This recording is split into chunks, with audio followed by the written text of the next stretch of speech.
I welcome you. This is the beginning of the Dreamcast celebration live stream event. At the end of my Dreamcast event here on my channel, I've been releasing daily Dreamcast content in the form of shorts or actually long form videos over the course of 2 weeks now.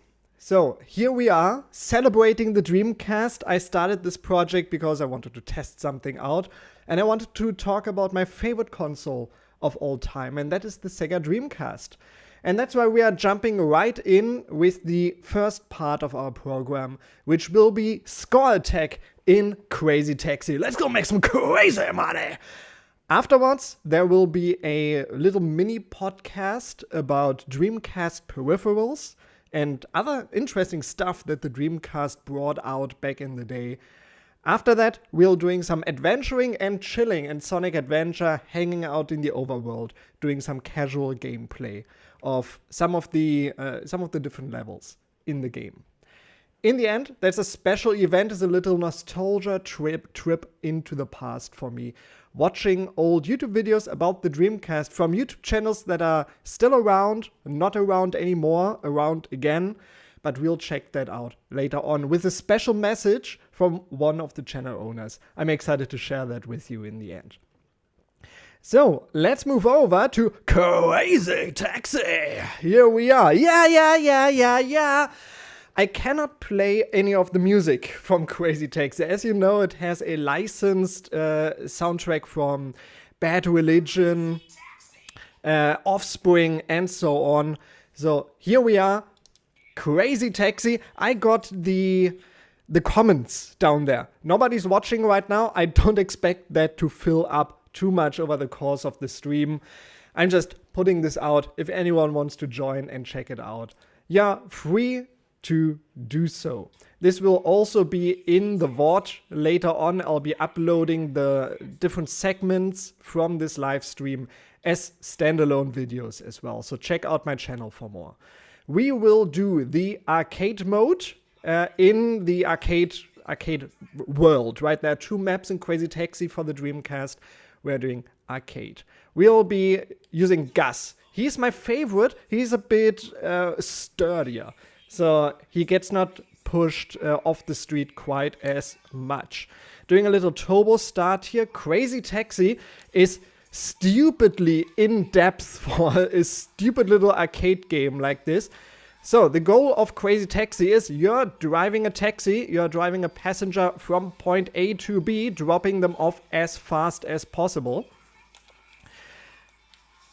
You want to drive as cool as possible by passing other cars very closely like this. You saw I just passed them very closely, and then you get some extra money driving around corners, which is relatively hard to do and not easy to control at all. Gives you some extra money too, but you want to do it as fast as possible, as cleanly as possible, and waste as little time as possible.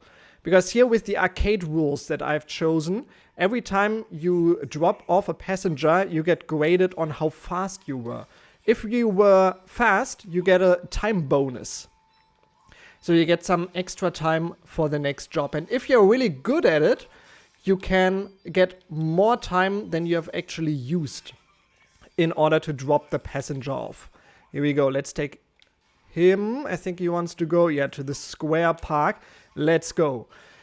Crazy Taxi, when you play it normally, it's a relatively slow game actually. But when you get it going, you can do crazy boosts, crazy sprints.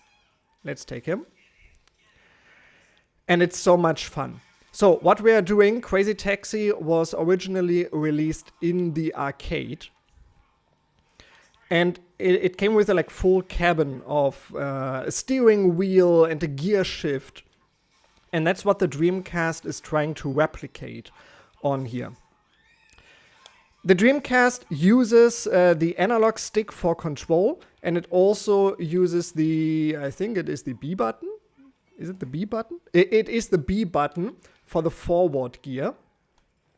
And then it uses the A button for the reverse gear.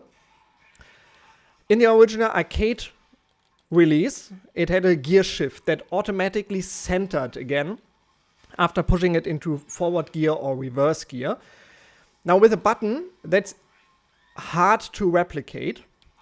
So what we are doing in order to get a boost is we are pressing the A button to move the gear shift into forward gear. And while doing that, we are stepping on the gas. And while you are driving, so that's what you do, right? We are standing still, forward gear, gas, and we get a little turbo boost. While driving, you can do that as well, but it doesn't get you quite as fast. What you want to do while driving is you want to shift into reverse gear and then do it again. You know, oh, that gives you an amazing boost. Crazy boost if you want so. So reverse, then into the drive gear. And then we get another boost. And you can do that on a straight line many times. So, we got some comments here from Sushi's hanging out. Hello, how's it going?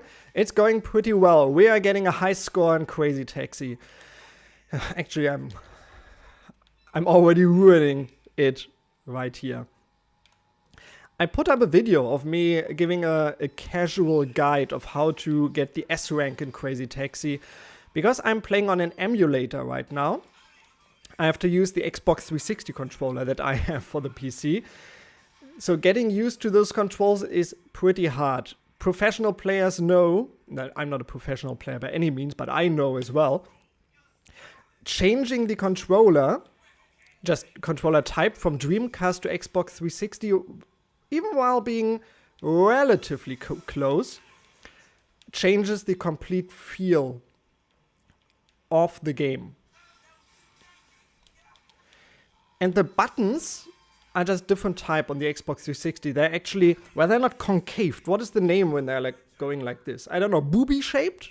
They have booby shaped buttons, and the Dreamcast buttons are flat. That creates a completely different feel when you control this game.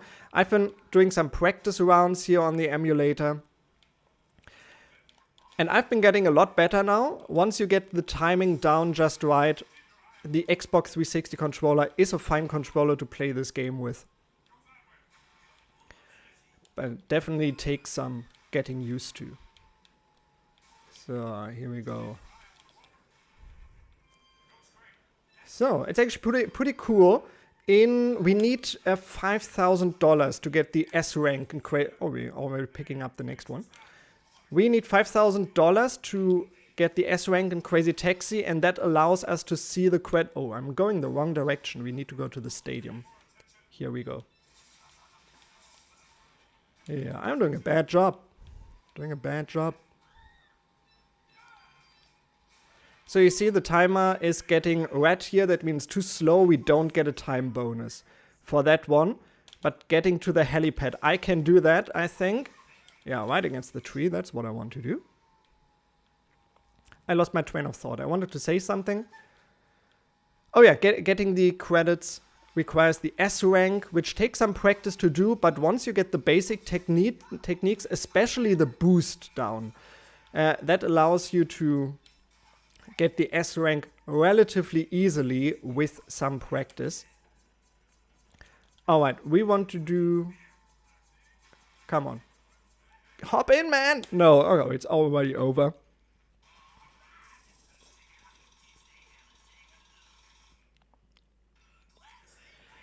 Yeah, the voices in Crazy Taxi really are something special. It really adds to the personality. A rank, you see, we are not getting the credits here, but that was actually a pretty good run for the first attempt. So we're doing another one. Everyone at home is free to play along as well. Crazy Taxi got multiple re-releases. I think it got a PS2 port. It got a GameCube port, I think. It may have gotten an Xbox port. I'm not so sure about it. But I definitely know that Crazy Taxi 3 on the Xbox contained all of the maps from Crazy Taxi 1 and 2 on the Dreamcast. So it's you're able to play this map with the physics and the controls of Crazy Taxi 3. So, which is quite different. I've never played it, but from what I've seen, Crazy Taxi 3 is quite a different beast compared to the original Crazy Taxi. So let's get that S rank and make some crazy money. Here we go.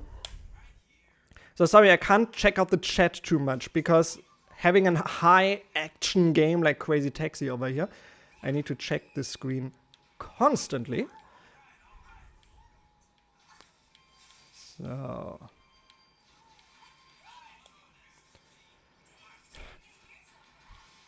So yeah, I got my. By the way, Sushi, you're in the comments. Can you tell me if the audio all right? I've tried to get the audio balanced, but of course, you never know how the finished product, what that sounds like, and getting audio mixed right live on air is quite the challenge.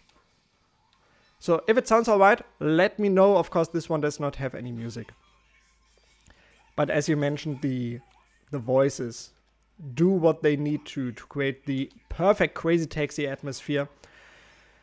So this game was released on the other 6 generations of consoles, and then later on it got released on the Xbox 360 as well. That one is a port, as far as I know, of the PC version of the game, which was not perfect and also replaced all of the music due to copyright reasons and all of the licensing, like you see Pizza Hut and Tower Records, of the destinations you can bring your passengers to. So they replaced all of that, and it's just not the same thing without the Offspring and Bad Religion music in this one. There was also an iOS port which got delisted last year for some reason. That one was based on the PC port, I think, as well. It did not have the licensed music and the licensed locations, which, when the stories are true, Sega had to pay for. You know, that would be product placement that you get paid for.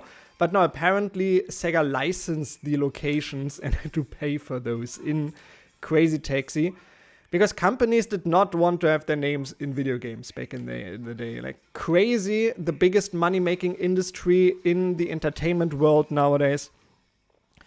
But now it's all different. Audio is perfect? Okay, I like to hear that. Thanks for tuning in, Sushi. I'm excited to talk to you later. People who will watch this later on, Sushi will be my special guest in later segments of the live stream. And especially the podcast later on, which I'm excited to talk to you about for some of the crazy peripherals on the Dreamcast. But we'll get into that later. Let's stay focused on crazy money in Crazy Taxi.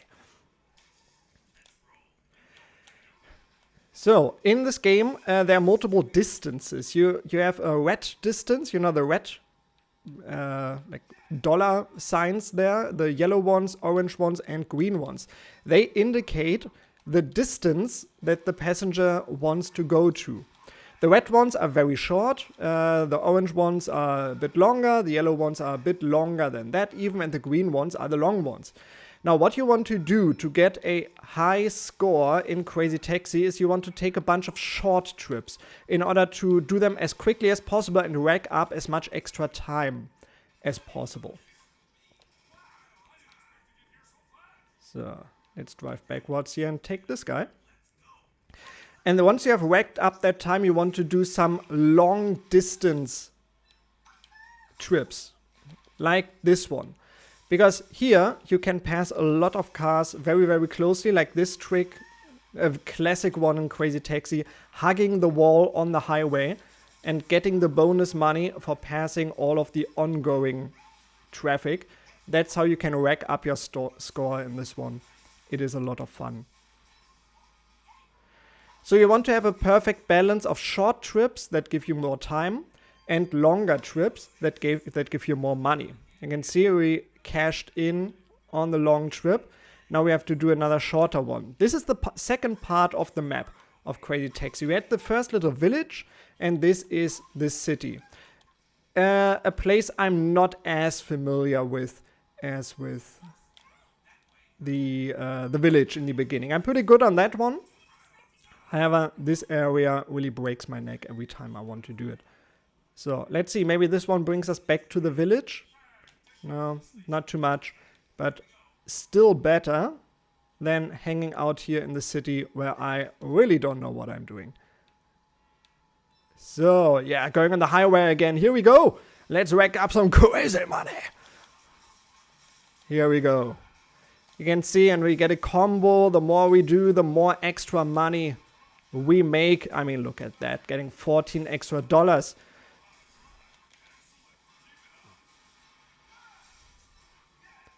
Here we go. And sometimes, even though you want to go fast all the time, do the jobs as fast as possible, going slow and passing the traffic closely to get the extra money really pays off sometimes. You don't want to do everything as quickly as possible. Let's take a red one. But we already are at 4.7 thousand. Oh, we need to go to the other way. The arrow is sometimes very confusing on what way you want to go. So we are definitely getting the S rank in this one. The highest rank in the game is the crazy rank with $20,000 to check out. Okay, the heliport. Here we go. Yeah. So for those who are watching this in either live, I'm not sure if we have any viewers. Oh, apparently we have 4 viewers. One of them is me, because I'm checking out the stream on another screen. Here we got another one. You sound German, and that may be because I am German. But thanks for noticing. Yeah, even though I'm an English teacher, fans of the channels may know that I'm of the opinion that accents are not a bad thing at all. And accents actually can elevate your speaking style. So I'm not too keen on losing my German accent. So sounding German is not a problem for me personally. Like, I'm not a voice actor or anything. Like, I don't use my voice professionally in that way. Of course, as an actor, you want to be able to nail different accents. But as a normal everyday dude like me, yeah man, sounding German, not bad at all. So, I'm excited. 4 viewers, so if you're watching this, check out, oh, the heliport. I missed I missed the ramp, but doesn't matter. We have the 5,000, so I'm happy with that achievement for today's stream, but of course I want to get that score as high as possible. Check out the different versions, and if you have the PC version, I'm sure it is very, very easy to... Okay, we need to pick him up. It's very, very easy to mod the soundtrack back in. So you do that on the PC, and of course emulating like I'm doing, emulating the Dreamcast version is easy. Even though on the Mac, I have to say, setting up for this stream, of course, I would like to play on original hardware as much as possible, but sadly that's not possible with the technology I have lying around at the moment. No, come on, I want to pick him up. Get him. Oh, he wants to go to the church. He's the pastor. He's hanging out all over the place, and he always wants to go to the church. So if you see the pastor running around, you know it's church time. The iOS version was delisted. I know that because someone on my channel, I did the Crazy Taxi short over the last 2 weeks.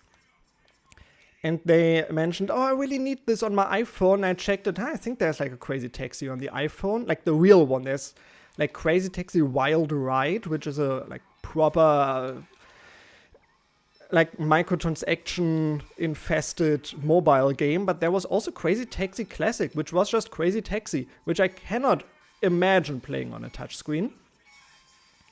But apparently that got delisted last year alongside a lot of other Sega games like Sonic CD and others. So, here we are, and yeah, S rank, here we go. So, enjoy that. So, we need to do this. So, I want to check out the chat here. We have enjoying all the DC content. Oh yeah, I love that too.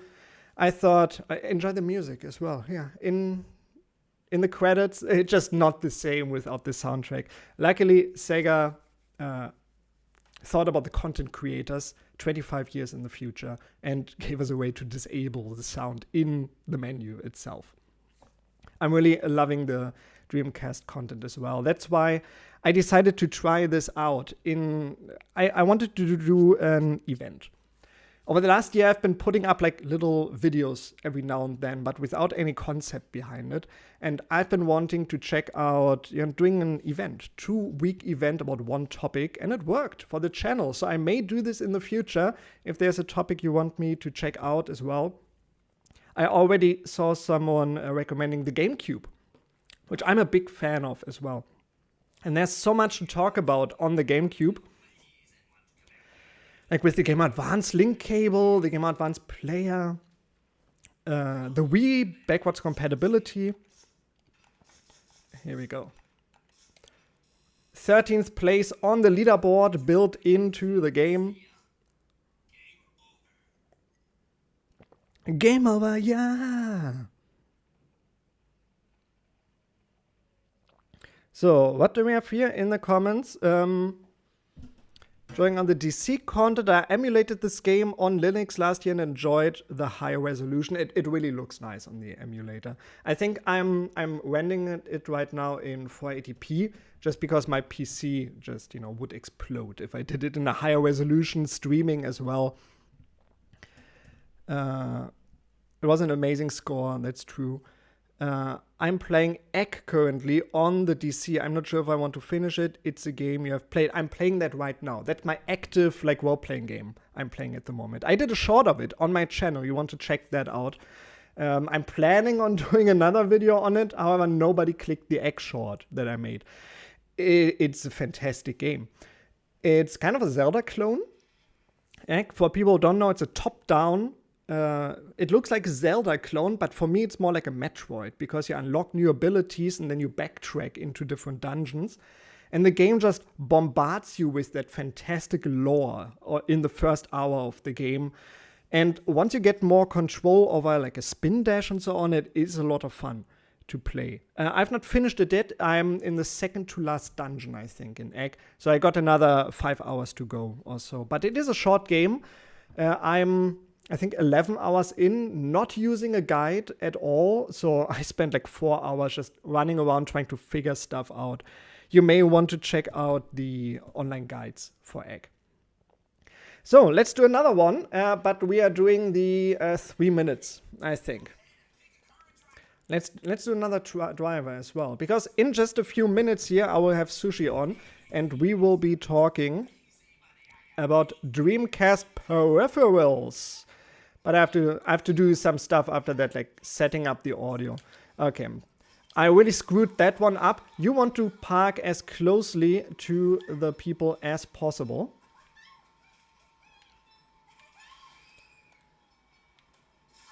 Because then they don't have to run to your car. Like their running is a lot slower than your driving. So park to them. Yeah, even that one was screwed up. There is a maneuver in the game that is called the crazy stop, where you stop like at that spot. Right? You stop right there. And that would be so amazing to have. There's also this technique that I can do sometimes where you can already spin around while stopping, so you don't have to spin around afterwards.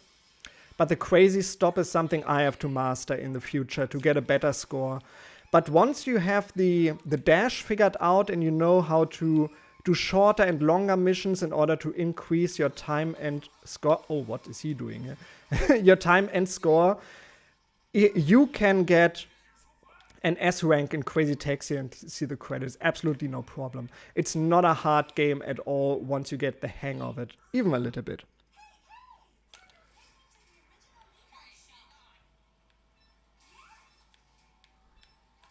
So yeah, we're playing as Axel right now. All of the characters in the game are just a little bit different. Axel is the all-rounder.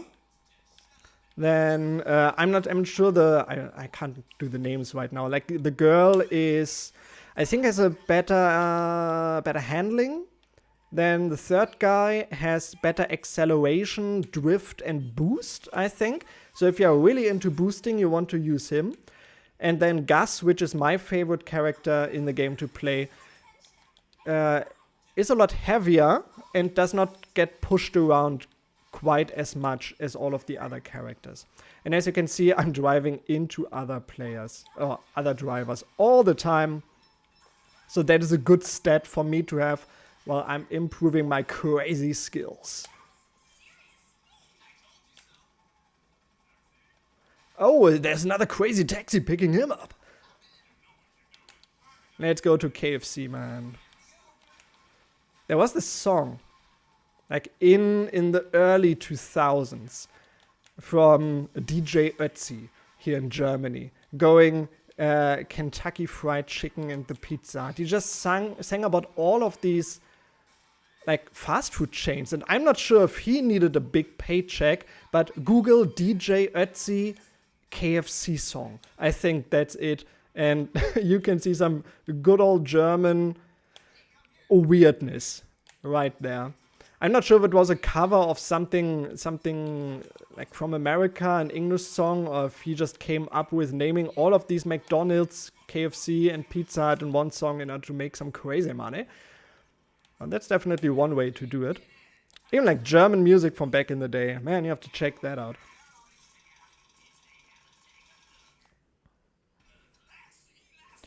Oh yeah, when you're talking about egg, you think some parts of egg are frustrating? Yes, even the punch, you know? You have this awesome robot, and you punch, and the punch is like this big. Bam, bam, bam. Not satisfying to use at all. However, once you unlock the spin dash, and that one gets more powerful and uses less energy, and you get more energy, so you're just spin dashing all around. Even underwater, amazing. Like, it gets a lot better later on. So we are going into, actually we have 2 more minutes planned for Crazy Taxi. Let's do a Crazy Box here. Crazy Taxi on the Dreamcast had these like special challenges you can do. And one of them, jump past the K point. I think this is one of them. We just have a gigantic ramp, and let's go. You just have this gigantic ramp, and as much power as possible going bam right here. Now this wasn't even a good attempt, but there are these crazy missions, and some of them are balls hard. You know, you have to master the controls. I just screwed up the turbo on that one so badly. And they're balls hard, and you really have to master the controls of Crazy Taxi. Like the bowling one, where you just have to have perfect control over the drift. Bam, new score, here we go. And that's not even good. So let's do, I don't know, let's do another one. Take customer to their destination within the time limit. No, that's boring. Pop all the balloons within the time limit. That's also one about drifting. Run over the flag behind that in the time limit. Let's do that one. And that will be our last thing that we are doing in Crazy Taxi. Here, there is a strategy, a technique that lets you turn on the spot. I have not mastered that yet. But we did it anyway, thanks to a boost. How do you boost on Crazy Taxi? I explained that earlier. I'm not sure if you were around, but you press the B button to go into forward gear. And while you're doing that, you press the trigger to step on the gas. And then while driving, you have to go into reverse gear. And then you have to step into drive gear and then step on the gas again. It's this constant like reverse gas, reverse gas, reverse gas. You can do that as much as you want and really build some speed. Practice that for 20 minutes. You have so much fun in Crazy Taxi. If you master this, the boost in Crazy Taxi, it becomes one of the best games of all time, in my opinion. So anyway, we will be setting up a little bit, and we'll be right back with a little podcast about Dreamcast peripherals. So stick around for a few minutes while you're looking at Ooh La La over here, and we'll be right back.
we're back. So, we got Mr. Sushi over here. Can you say something very quickly? Hi, I'm Sushi. Welcome to my hut. And so I started gaming about, what was it, 7 years ago. And it's been an absolute delight learning all about different games and consoles and getting deep into it. Yeah, and it's very nice that I get to meet you now. For the first time, we are talking face to face. We have Yeah, been emailing around for the last it's two fun. weeks in preparation for this. We worked together on the Dreamcast video I uploaded, where you gave a nice little bit of information, which I would like you to recite in a few minutes. That'll be great. Yeah, but nice. Like, how did you find the channel, by the way? We have not talked about that. Yeah, so Oh, I have a copy over there, but so I was into Near Replicant. I played Automata, then played Replicant, and there was this fishing mini game that's really difficult in it, and I looked up how to do it, and I found your video. It helped me get through that section, and then got into your other videos, and then later on, when you were making some of your collection videos. You said, why don't you make some videos about your collecting journey? And started doing more videos myself, and it's been a great time. Yeah, I've been enjoying your stuff. Like, you had a nice variety of stuff on your channel, from collecting Thanks. content all the way to, I think you did like a big rant on that RPG that came out a few Yeah, years there ago. was there was some weird, yeah, strange things with that one. Just put out a video on Requiem, and now you Ooh. have a Switch too. You can play that if you want. Oh yeah. So I want to check a lot of stuff out on the Switch too. Right now I'm trying to get Tomodachi Live on the Switch, Ah, yeah, which here in Europe, at least, the physical edition, you can get it. You can't get it anywhere. Nintendo has not shipped it out to really? stores. Oh, that's Yeah, weird. there are some Why? delivery problems on that. Nobody has it in stock. Amazon is sold out. All the big electronic stores. I checked other countries like France as well. It's also sold out over there. It must be some Europe-wide either delay, but hopefully not cancellation on that thing.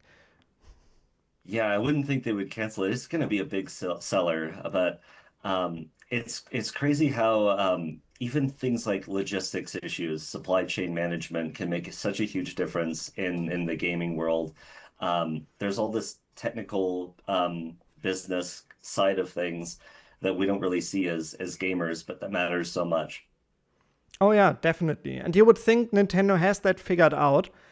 And now, I mean, Tomodachi. I'm not sure if you're familiar with Tomodachi Live, Yeah. but I played it on the 3DS back then. Was a big fan of it, and people have been like asking for a sequel to that for like 10 years now. And now it's out and nobody can buy it.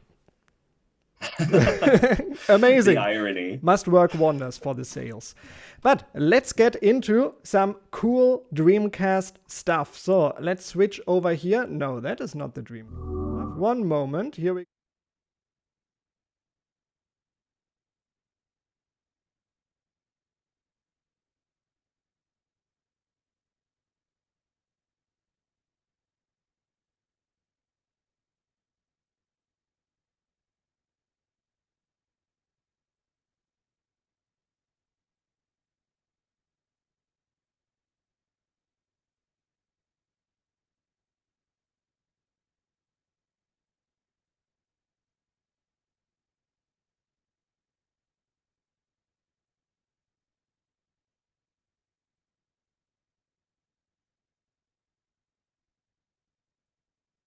Oh, absolutely.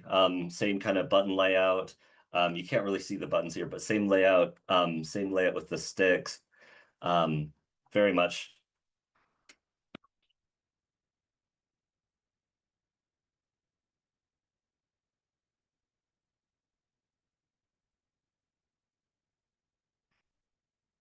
Yeah, so it uses most controllers, they use analog joysticks, where they use these resistive pads that wear down over time through friction.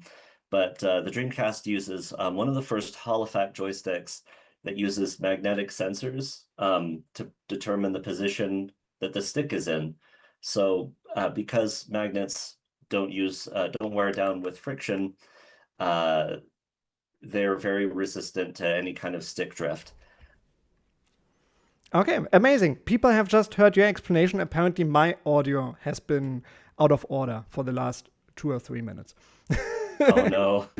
So Oh no. thank you for entertaining the show for me for a little bit.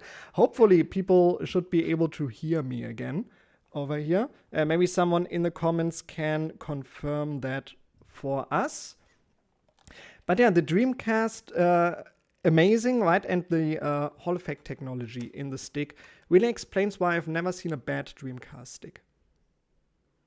Yeah, it makes a huge difference, especially if you're going to keep a controller around for 20 plus years. Yeah, I've heard someone mentioning in my comments that apparently the PlayStation 3 has Hall effect sticks as well, but only the very Really? early models. Interesting. I have a later model PS3 controller here, Yeah, me too. so I guess mine doesn't have Yeah, I have got the the fancy super Hall slim effect. model back then. Yeah. And yeah, apparently, like the early ones that are the 6-axis controllers, probably, that didn't have the rumble in it. Apparently, some very early PlayStation 3 controllers also had Hall effect sticks. But yeah, these are the only two that I know of that had official sticks in there. Yeah, a lot of people ragged on Nintendo, the Switch 2 for not having them. And for good reason. They're pretty cheap to just put in there. Yeah, I mean, one of the things I always thought that, or I've heard at least, that for the Switch 2, the magnets would interfere with the magnets in the Switch 2, right? Because they're all magnetic Yeah. now. But Yeah, that's the theory. I'd be curious. There are people who started putting them in, and they're working fine so far, but maybe the magnetic force will degrade them over time. We'll have to see. yeah, I'm not sure. But from what I've heard, you can replace the Switch ones at least with Hall effect sticks. Have you tried that? Yeah. Yeah, I actually bought some from Etsy. It was just $10 more than regular ones. A nice white pair. Because I even bought, like you did, a Switch OLED, just to for collecting purposes. So I have two Switch ones and had needed to have some extra Joy-Cons to make sure that I could enjoy it for decades to Yeah. come. Is it a drop-in mod or do you have to solder them in? They work great. Yeah. Is it a drop-in mod or do you have to solder them? You have to mod them. Okay, yeah. So maybe I'll try that in I'm the not sure. future. Actually, my original day one Switch joysticks on the original controllers just started drifting all over the place. I contacted Nintendo, I sent them in, and I should get them back for free. Even after all these years, they got sued for that. Well, that's They good. have to do it. So Yeah, pulling, it's important to keep. yeah. Yeah. I mean, yeah, pulling stuff out. I think this is the first peripheral that we need to talk about. So, I mean, you did not have a Dreamcast back in the day, right?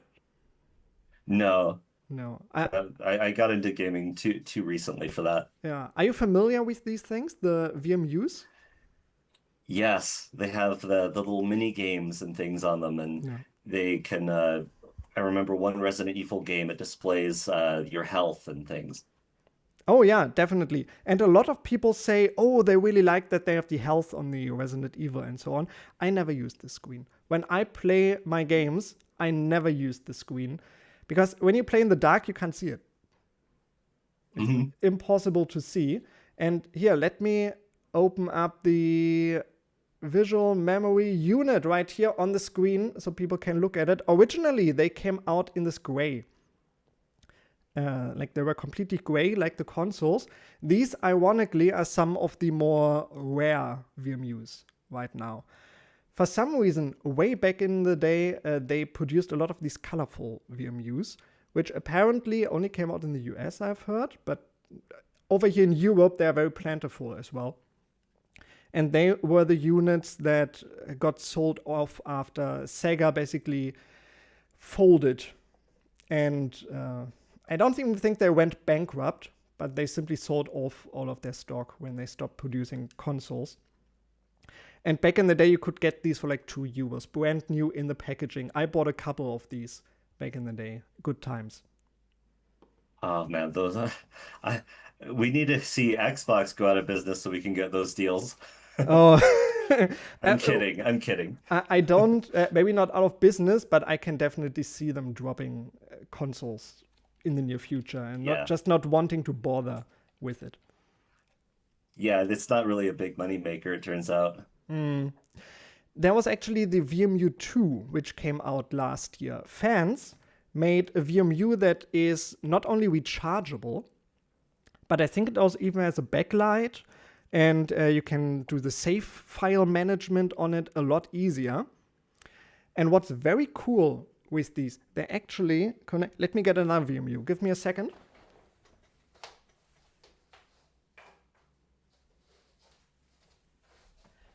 So we all know that they connect into the controller, but they also connect into each other, like this. Oh wow. So what you can do is you can transfer save files. So you have backups. Basically, or if your friend wants your save file, you bring your VMU with you. And when I remember correctly, I've never done it, I think myself, I had no need for it. You can just, like Pokemon, you can trade save files on the... Oh wow, that's neat. That's pretty cool. So you can see each other's child gardens. Oh, yeah. For example, I'm not sure if you can trade chows on this one. Possibly. So another cool thing, an absolute must-have on the Dreamcast is the Rumble. Oh yeah. Yeah.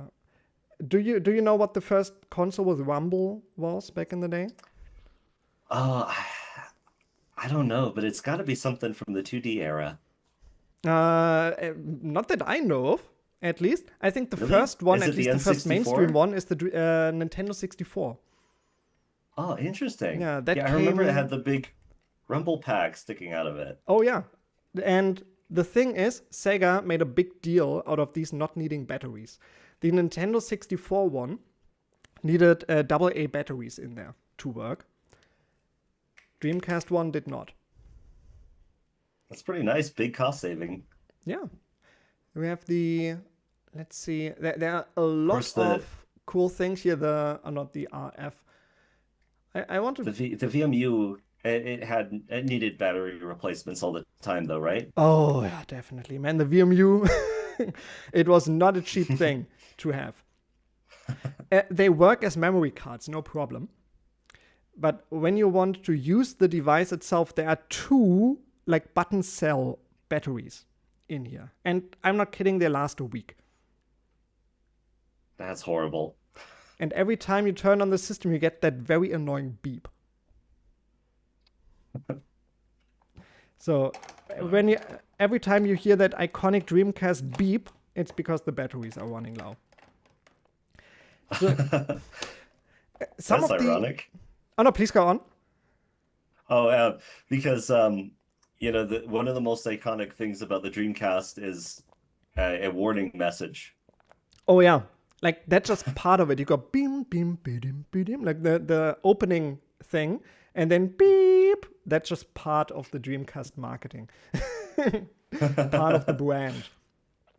So I brought a few interesting peripherals to talk about, and if there's one that you in particular want to talk about as well, just let me know.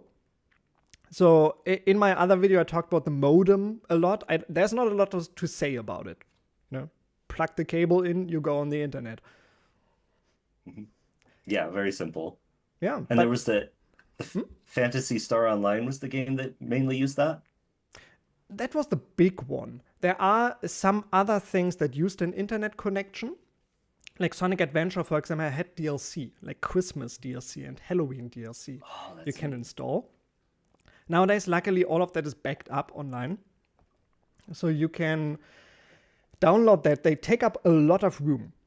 I'm not even sure if they're on like on the disk itself, or if they're housed on the VMU, because even with the DLC, you download a few things of that for Skies of Arcadia. That's another big one that had DLC on the Dreamcast. That thing is full with one DLC, basically. Another one, people complained a lot about Phantasy Star Online. One character took up one VMU. That's crazy. Yeah, I mean, imagine like playing World of Warcraft or something, and every time you want to start a new character, you go to the store, spend another 20 on a VMU, and you come back home. So I got a few other peripherals. Back in the day, are you familiar with the term internet appliance? I am not. No. So back then, not everyone was able to afford a computer, right? Mm-hmm. So back then, they had these little internet machines that were very simple computers just made to go on the internet with. And the Dreamcast, especially in Japan, was marketed as an internet appliance. A box you plug into your TV, into the wall for your internet, and you go on the internet. And there were a lot of cool accessories, and of course the two big ones were the keyboard and the mouse for the Dreamcast. Have you ever seen a Dreamcast keyboard? Not in person, but I have in pictures, and I mean, yeah, it just looks like a regular keyboard. Yeah, exactly. It's like your typical like IBM, most boring beige piece of shit. But the cool thing, it has a Dreamcast port on it. So here we have, I put up a picture. It looks like a cool keyboard. It even has the big, I think they're like ISO enter keys, which I love a lot. You know, these gigantic fat enter keys that keyboards used to have. Oh, those are nostalgic. Oh, yeah. There were a bunch. They just remind you of school. Yeah, there were a bunch of other keyboards as well, without the numpad and so on, mainly sold in Japan. And of course, the Dreamcast mouse, which I'll put up on here. It looks like a typical mouse. Mm-hmm. But that's how a lot of people back then apparently first discovered the internet. I remember hearing stories from people of applying for jobs on the Dreamcast. What? Yeah, because they didn't have a computer and they were supposed to apply via email. So they were on their Dreamcast. I heard one story of someone saying, oh, he didn't have the keyboard either.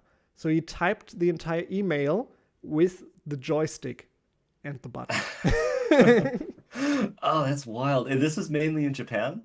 Mainly in Japan, but it also worked over here.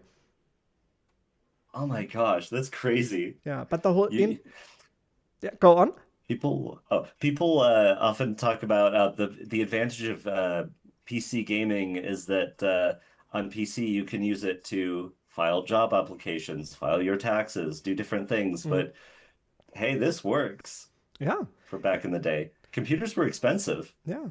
But here in the West, it was mainly used as, for online gaming. That was the thing. But the whole internet appliance angle, that was really a Japan thing. Because in Japan, they also released the Dream Eye. Now, what do you think the Dream Eye was? It's got to be a webcam. Exactly. They did Dream Eye. I'll pull that out. Actually, don't they have it on here? What's it called, the Dream Eye? Do I have that wrong right now? But yeah, definitely. It was a webcam, only released in Japan, because it was marketed as that super sci-fi video telephoning system. Oh yeah, the Japanese loved their video calls back in the day. They even had the Windows Web TV on it, which was this internet access software.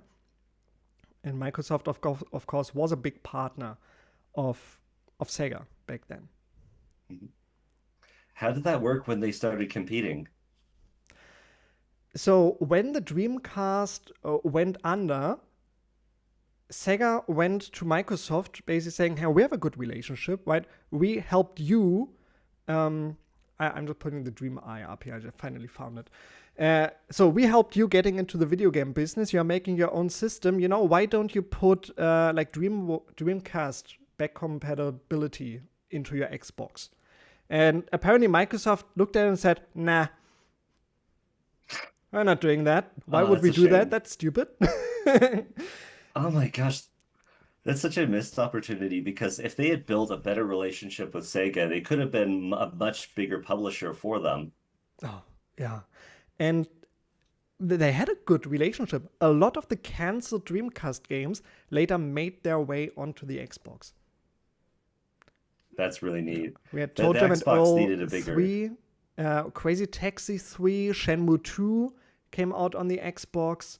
Gun Valkyrie was another big one.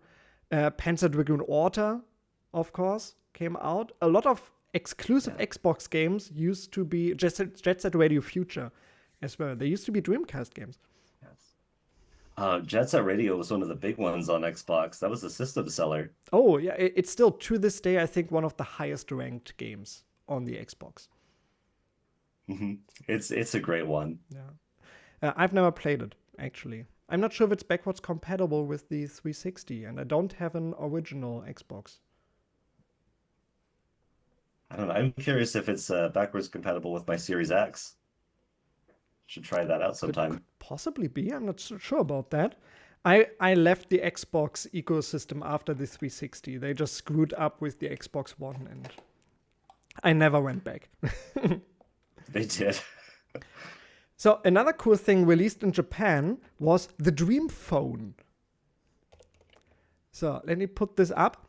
Now, the Dream Phone was not the video telephoning one, but it was actually a telephone that you would plug into your Dreamcast. Now, when you think back to the year like 2000, why would you plug a phone into your Dreamcast? Because the year 2000. Yeah. I get it. Because a lot of people, well, some people were still using dial-up, and so their phones would be occupied. Is that it? Yes, exactly. So, mom would be all angry with you for using the phone line to play Phantasy Star Online. So you could say, why don't we get the Dream Phone and we plug that into the Dreamcast, and then you can make your phone call while I'm still gaming online. Oh, very good one. I didn't think you would get that one. And apparently, according to Sega Retro, it's extremely rare and very little is known about it. I wonder why. Yeah, it's kind of hard to convince your parents as a kid in the year 2000 to buy something like that. Yeah. But neat idea. Yeah, I think so too. And there's another one, because in order to go online with the Dreamcast, you needed the Dream Passport, which was basically the online browser for the Dreamcast.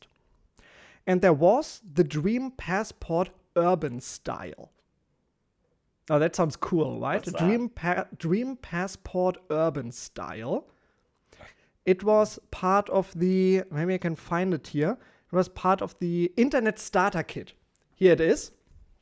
So the Internet Starter Kit is basically this home appliance thing. It came with a mouse, a keyboard, the Dream Passport Urban Style, and a couple of manuals for the Dreamcast. Now, this was advertised to housewives. Really? They're saying, you need to go on the internet. Here is one that we are specifically targeting to the urban housewife. And there were these manuals for it. Yeah, there were these manuals for like how you can enjoy the internet while kids are playing around.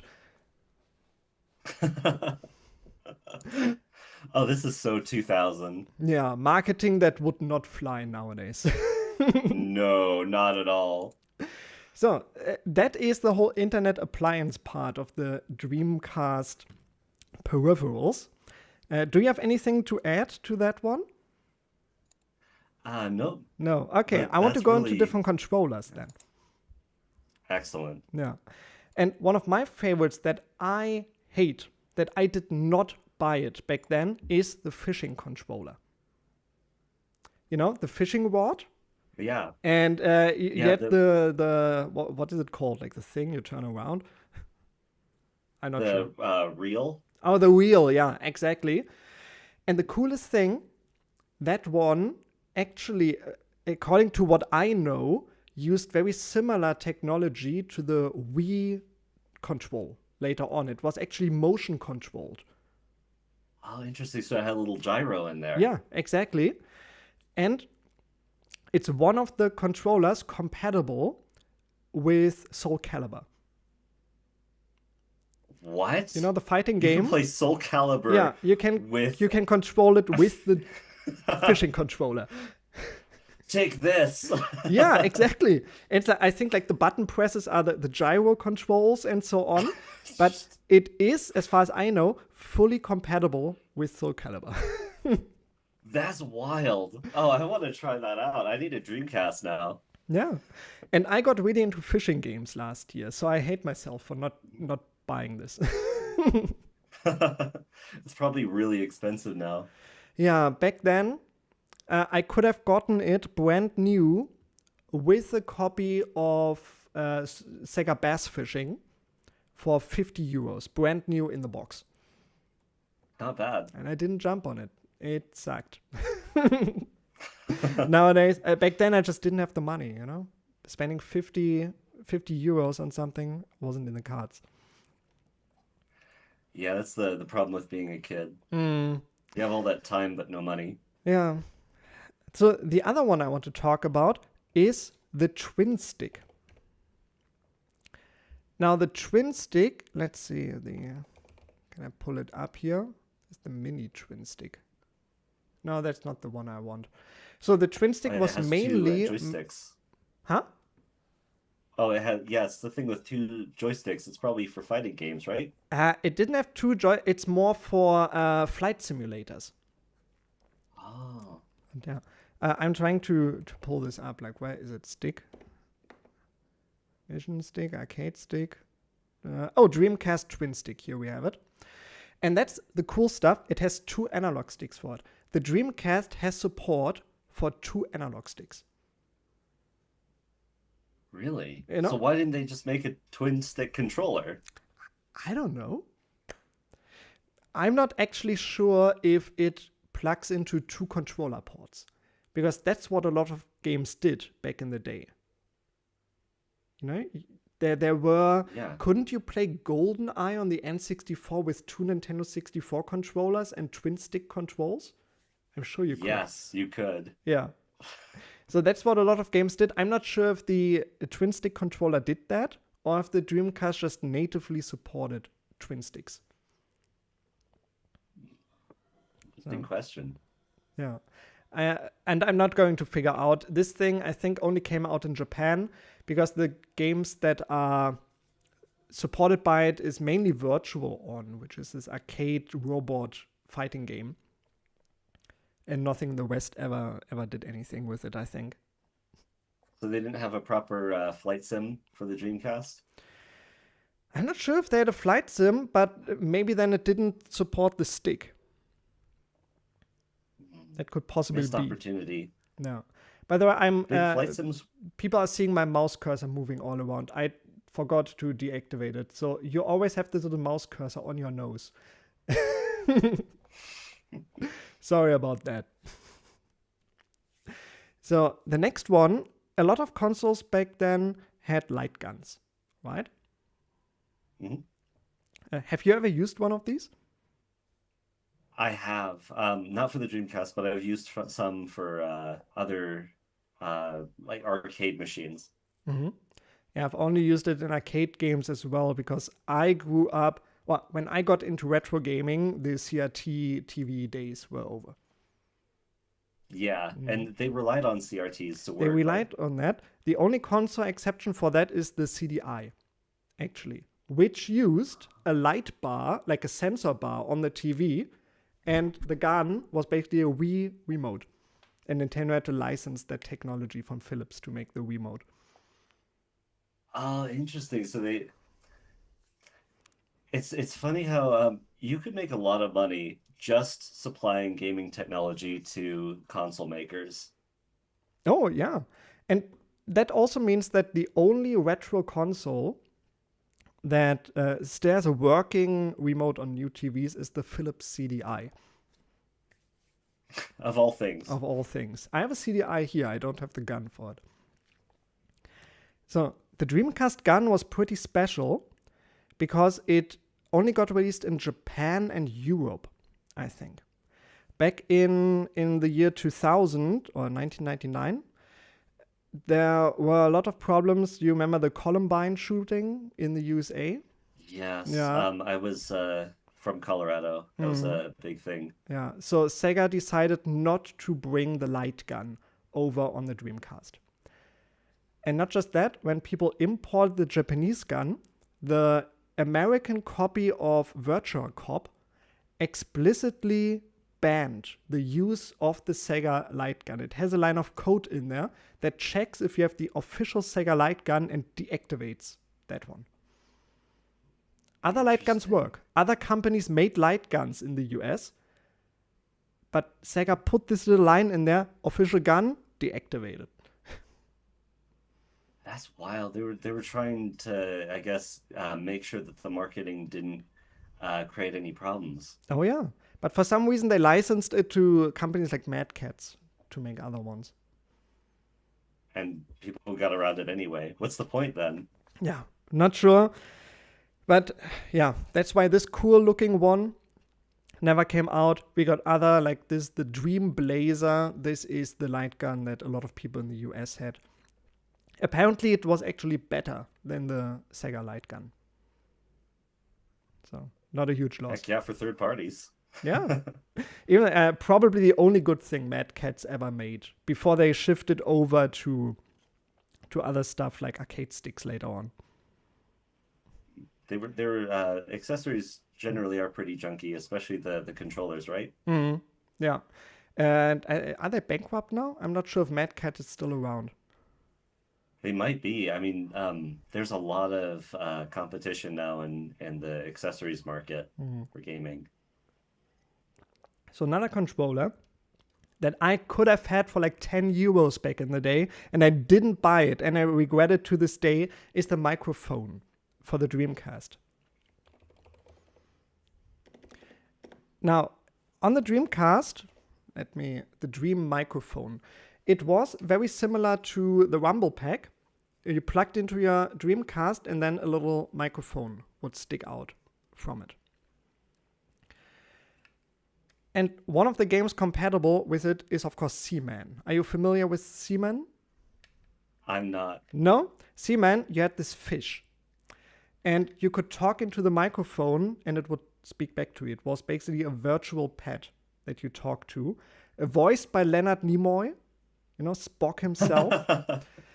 Yeah. Yeah, and it wasn't the first microphone for a console. For example, the Nintendo 64 one had Hey You Pikachu on there, which was a virtual pet Pikachu. One. Yeah, I had a friend with one of those. Yeah. And they came out with the whole like N64 Pikachu theme. Themed console. Oh yeah, that one with the light up switches that have the the Pikachu cheeks, right? When it lights up, I think. I always wanted one of these.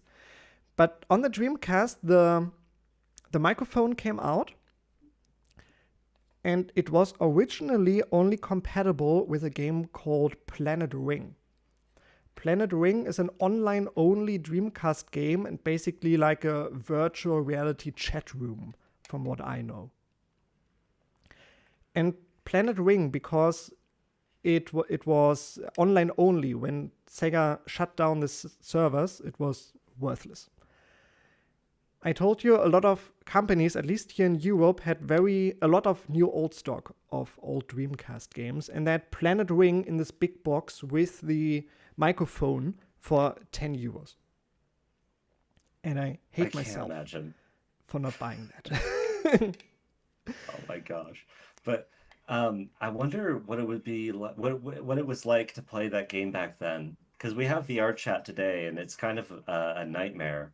But maybe people's behavior was better back then, and it was a neat experience. Having heard stories from Phantasy Star Online players, it was not better back then. They just did Oh, not have the oh filters no. in the game to do anything against it.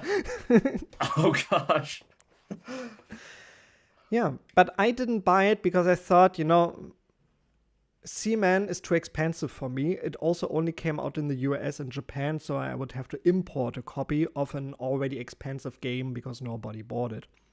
Nowadays, with disk emulators on the Dreamcast, I now have an SSD in my Dreamcast to boot games from. I could use that 10 euro microphone to play Seaman, but because I didn't buy it, I'm all out of Seaman, which is not good.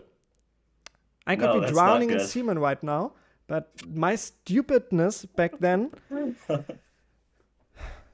Oh, your accent works perfectly with that joke. I hope so. I But sure hope so. So there were a couple man, of what an other interesting things. game. Hmm? A lot of people today are clamoring for those kinds of unique, interesting experiences on consoles Mm. instead of just the usual Call of Duty, Fortnite sort of games. And it's neat that the Dreamcast was full of these weird, awesome experiences like Space Channel 5 or this fish game or Crazy Taxi. We need more of that. Oh, I believe so true. And crazy thing is, Dreamcast came out in 1998 and got shut down in 2001, basically. So in just 3 years, they produced all of these banger games in a short period of time. Mhm. They I, couldn't do that today. yeah, I don't know how they did that. And when you see a game, you know that's a Dreamcast game. No? You look at a Yeah, game, they you know have that's a Dreamcast game. that distinct personality to it. No. So did you bring any peripherals that you wanted to talk about? Not for the Dreamcast, no. No? I do have something strange to share. So, you mentioned there was an iOS port of Crazy Taxi. Well, I just got working on an Android device through Steam, Sonic Adventure, and so you can just Oh, play it. how does it run? Um, so that runs through an app called Game Native, and because Android devices use ARM-based SoC, so ARM-based chips instead of what exists in PCs, there has to be this whole translation layer. And it's the same kind of chips that are in Macs as well. Um, but yeah, you can now run a lot of Steam games on your phone or on a Mac, And which is that is the crazy, PC including this. port, right? Yes, this is the PC port running, of all Okay. things, on an emulation handheld. Do you have it all modded up to make it playable, or is it the vanilla PC experience? No, it's just pure vanilla. I just downloaded it and ran it. Yeah. I mean, it's not a good experience. No, it's much better to emulate it through Dreamcast or get an original Dreamcast. Yeah, definitely. Emulating the Dreamcast version is the way to go, or modding the PC version. Otherwise, it's next to unplayable with the 60 FPS, which broke almost all of the physics in the game. And it's even Yeah. worse than the GameCube version, which was already not good. Yeah, it's crazy how a lot of the games of the era they tied frame rate to game logic Mm. and physics. So um, by trying to enhance the game, they end up breaking it. A lot of remasters of older games stick to whatever the original frame rate is for that reason, because they can't find a Mm. workaround. I remember a lot of people complaining that Final Fantasy X, the HD remake, did not up the frame rate. But that one also had a lot of the physics and logic tied to the frame rate, so it's next to impossible. Mhm. Yeah, that's why it's nice to have fresh ports instead of just there are these decompilation projects for the N64 now where they decompile the code, recompile it, do a native port on whatever device, and then they can change a lot more. Mm. Yeah. Uh, Retro gaming on PC has just made gigantic jumps, I think. It's Yeah, it's it's a a better experience a lot of the time. yeah, it's great now. So, what I want to talk about is two other things for the Dreamcast that are not controllers. One is one that saved my life back in the day, and that is the DCX. Saved your life. Basically, like as a retro RPG fan in Europe, like we were starving for stuff over here. Because in order to bring an RPG to Europe, often you would have to translate it into like 10 different languages, right? So a lot of publishers Yeah. just said, nah, we're not doing that. So they never released their RPGs over in Europe. Too much work, Yeah. I guess. And on the Dreamcast, there's the DCX. That is what I used back in the day. It was a boot disk. Basically, you put the disk into your system and then it said, okay, open the lid, put the game in, and the disk booted. So you could kind of get around the fact that there were ports. Yes, exactly. So it allowed you to play the import games, and because a lot of the games already ran in 60 hertz, even in Europe, which was a like very forward-thinking thing that a lot of later PlayStation, not even PlayStation 2, a lot of PlayStation 2 games got very bad Europe 50 hertz ports as well. But the Dreamcast was forward thinking to that. The system was completely compatible with all of the games. It was just the region locking that you had to get around. And I did it with the DCX. Well, that's great. So you got to play all the games that a lot of other people in Europe didn't get to back in the day. Yeah, exactly. A lot of other people used like the Action Replay or Game Shark discs. They have the same functionality plus a lot of cheats you can use. So the DCX at one point became very obsolete. But it was still, I got it for like 15 euros back in the day. And then I sold it a few years back for 50. For some reason, there's a collector's market for these things still, and they pay obscene amounts of money for these boot discs. Anything for nostalgia, right? Yeah. It's not even cool. Like it comes in a cheap, flimsy DVD case and sucked. But another functionality was some of the games did not support VGA output. However, when you first boot another disk and then you switch the disks, it will boot the game in VGA anyway. So a lot of the games, like the first Evolution game, I could use the boot disk to play in VGA mode. Oh, that's pretty neat. Lots So you of can play it on, workarounds. yeah. So and with how moddable the whole system was, you can really make a Dreamcast your own, especially these days. Make it a whole unique Mhm. thing to you. Yeah. And there were so many different shells as well. Like there was a Hello Kitty Dreamcast, and different translucent models, black models. It was a cool system. We need more translucent technology. It was so cool back in the day, and everyone misses it. I mean, look at Yeah, it. it's beautiful. It looks my amazing. my favorite was the Game Boy Color, where you could look into every game. You know? Yes. So another cool one. Are you familiar with the Bleemcast? I'm not. No. So Bleem used to be a PlayStation 1 emulator on the PC. They got sued by Sony, and they actually lost. Sony lost the suit. That's still the case why a lot of people say emulation is legal nowadays, because Oh, Sony back yes, then sued and lost it. because emulation is legal. It's just you can't distribute the game files or the BIOS. Exactly. And But Bleem, emulation is fine. yeah, and Bleem was used in a way you install it on your PC, and then you put the PlayStation 1 disc into your CD drive, and you boot the PlayStation game. Now, cool thing is, they ported Bleem to the Dreamcast. And So they provided some technical help under the table, right? I'm not sure about that. No, but it is an emulator for the Dreamcast. You can put a PlayStation 1 game in it, and it would boot the PS1 game on the Dreamcast. That is really cool. They need to make something like that for the PS5. Sony could do it themselves. You could pop in your PS1 games and just play. Yeah. They wanted it to be a general emulator for every PS1 game. They didn't get it to work. In the end, there were 3 different versions of Dreamcast, and every single one supported one different game. So there was a Dreamcast for Gran Turismo 2, Dreamcast for Metal Gear Solid, and for Tekken 3. So there was probably an obstacle with the Dreamcast not being that much more powerful than the PS1. Was that it?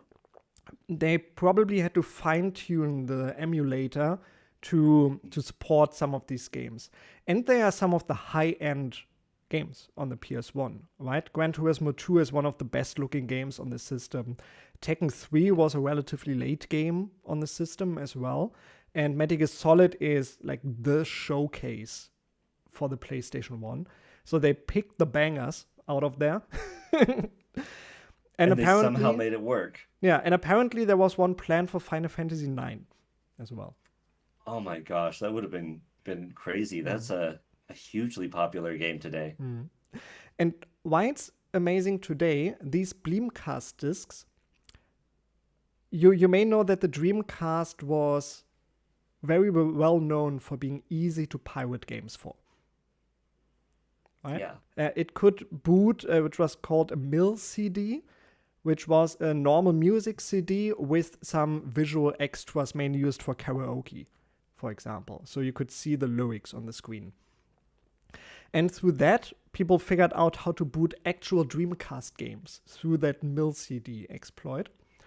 So the Dreamcast games were very easy to pirate back then.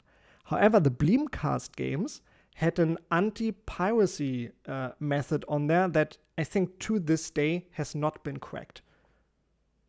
Whoa. So these Dreamcast games, you cannot copy them. You need the original disc for this in order to boot your PlayStation 1 games from the Dreamcast. That's wild, especially the irony of, oh yeah, we'll pirate your game, but you can't pirate our pirated version. Yeah. Well, there was no piracy about it, right? You still had to own the original PlayStation game to play the games. Oh, that's true. Yeah. Yeah. But they were unlicensed by Sega, but I'm pretty sure Sega thought it's pretty cool to be able to play PlayStation 1 games on the Dreamcast. Oh yeah, I mean, people who work at gaming companies, they're very techy. My dad works in the games industry, and I met some of his colleagues, and they're all very geeky about the technology side of things. Mm-hmm. Yeah. Yeah, and from what I've heard, people that are making these like aftermarket fan games for the Dreamcast, these indie titles. Yeah. Some developer, I'm not sure what it was, contacted the Dreamcast guys in order to license their anti-piracy system. And there was a big uproar on it in the Dreamcast scene because a lot of the biggest fans of the Dreamcast no longer have a working Dreamcast to play discs with. Right? They all replaced it with other stuff. Put in the mode or the GDMU. So a lot of the people who would have bought the physical copy to be a fan and collect that stuff would not have been able to play the game then. Oh, that's the irony. Did they end up getting the anti-piracy? Yeah, I think so. I'm not sure what game it was, or if it was only a general talk of one publisher to license that technology. Yeah, but it's pretty insane that this unofficial Dreamcast game actually had the best anti-piracy on the system. Even though in the beginning, the Dreamcast was known for being impossible to pirate for, because it uses GD-ROMs. Right? It didn't use CD-ROMs. No. And it wasn't... Oh, go on. So it's kind of like the GameCube with the mini discs. It was a different proprietary disc. Exactly. I mean, in the end, I think there were still just mini DVDs, right? But with the Dreamcast, it was actually a disc standard only used for Sega. They made their own disc standard. That's crazy. Which is insane. And then people figured out how to pirate anyway. Pirates will always find a way. Yeah. Pretty sad in the case of the Dreamcast, but hey, we are all here now just because it is the case. Otherwise, a lot of the fan games would not make their way on the Dreamcast nowadays. So, I would end the Dreamcast peripheral discussion with that, and we will see each other again for a round of Sonic adventuring and hanging out in there. And Sushi, you're still hanging around for that, right? Yep. Amazing. All right, we are taking a little 5-minute break, and then we'll be right back.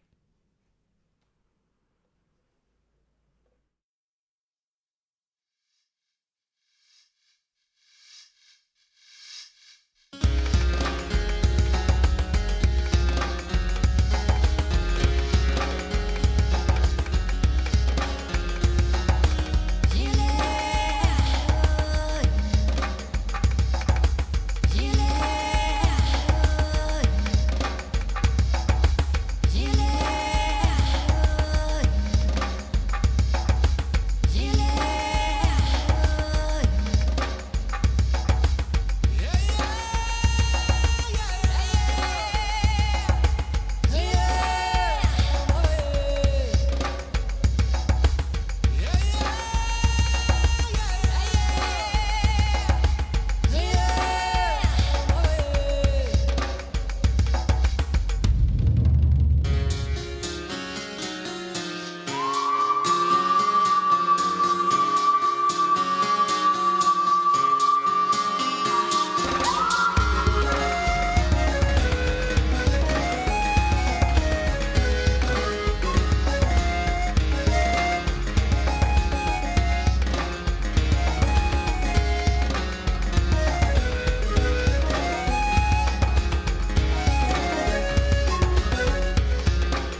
right, so we are back. I think. No, I think my screen is not working properly. Okay, I have to edit this on the fly. Sushi, please entertain the audience for a minute. Hi, welcome back to this stream. We're celebrating the Dreamcast in 2026 and its amazing legacy. And we're about to be playing Sonic Adventure on it. All right, give it another So, minute. anyone who's watching, please share your. Okay. Please share your own thoughts and impressions and experiences with the Dreamcast. What's your favorite game on the system, for example? What is your favorite game on this system? Have you ever talked about that? How many have you Oh, played? And what's your I favorite? haven't, but I haven't played that many. I played Crazy Taxi, Sonic Adventure 1 and 2. I think that's about it. But my favorite one, you're gonna hate me, but Sonic Adventure 2. And I agree, the game controls very poorly. It lacks an overworld. Um, but there's something about the kind of feel of the game, even starting with the first level of City Escape, that's just um, so brash and brazen. It has that panache to it.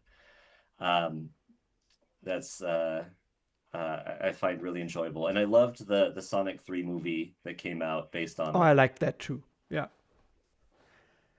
And I totally get what they Mhm. were trying to do with Sonic Adventure 2.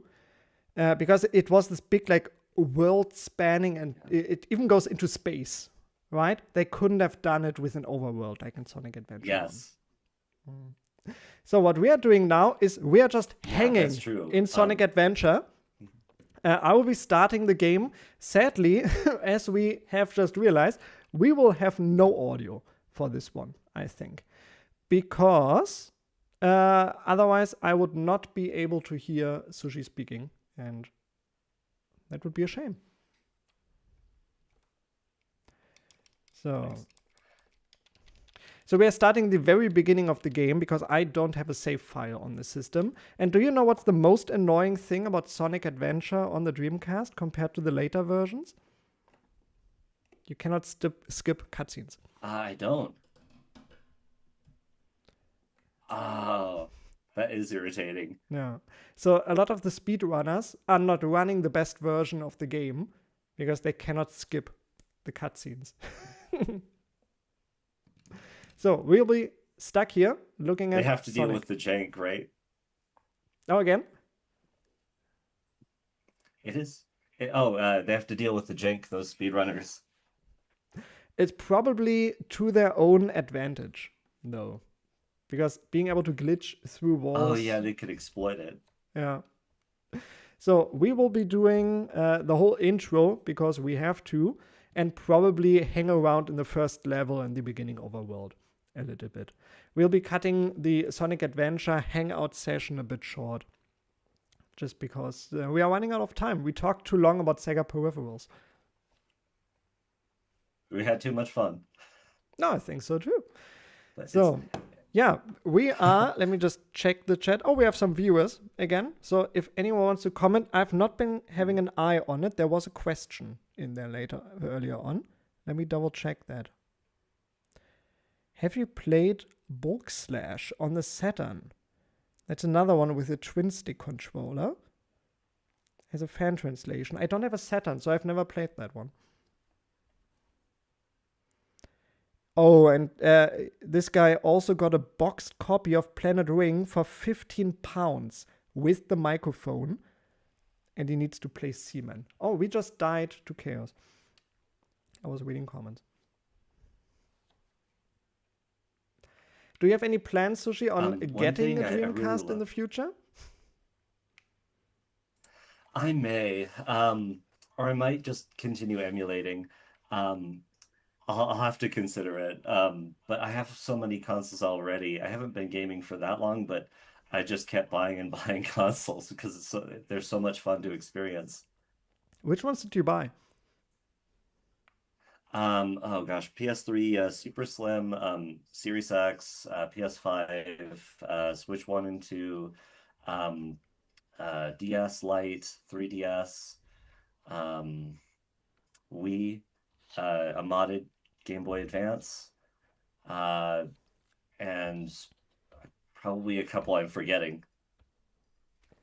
Yeah, when you're getting into retro gaming, because the systems are relatively short, is that still relatively cheap? Is that still the case Yeah, nowadays? it generally is. The one big exception is the 3DS, which now costs more than a Switch 2. Oh yeah, I'm so happy that I have my two 3DSs, and especially the Mhm. small new 3DS, which is my absolute favorite. Yeah, honestly, I almost think it's almost like an investment at this point. You could outperform the stock market with the 3DS. We are probably too late to the party with It's a that neat one. system. I like the way the 3D works. Mhm. And now with Moriant going down, I Yeah. think that like eShop alternative they hosted is still up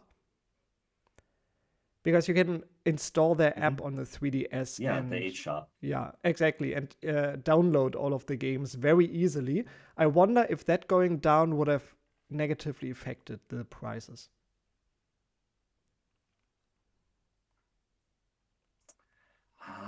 Could be. Mm. Yeah, and to be clear, I don't actually recommend anyone at home actually buy a 3DS as an investment, Oh, but oh no, this is investment advice, it's a right? And neat you are a console. financial advisor.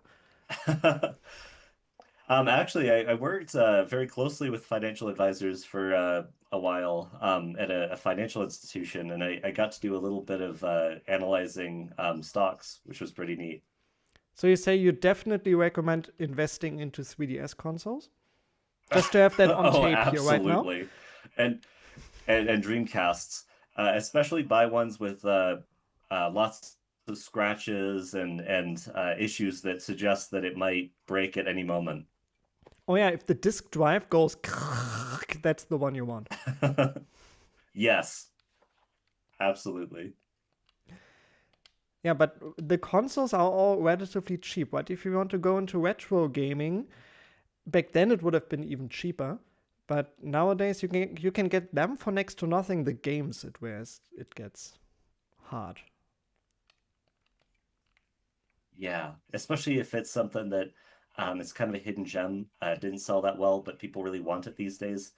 Oh yeah, I've seen retro games that go for hundreds of dollars in the store or Mm. more.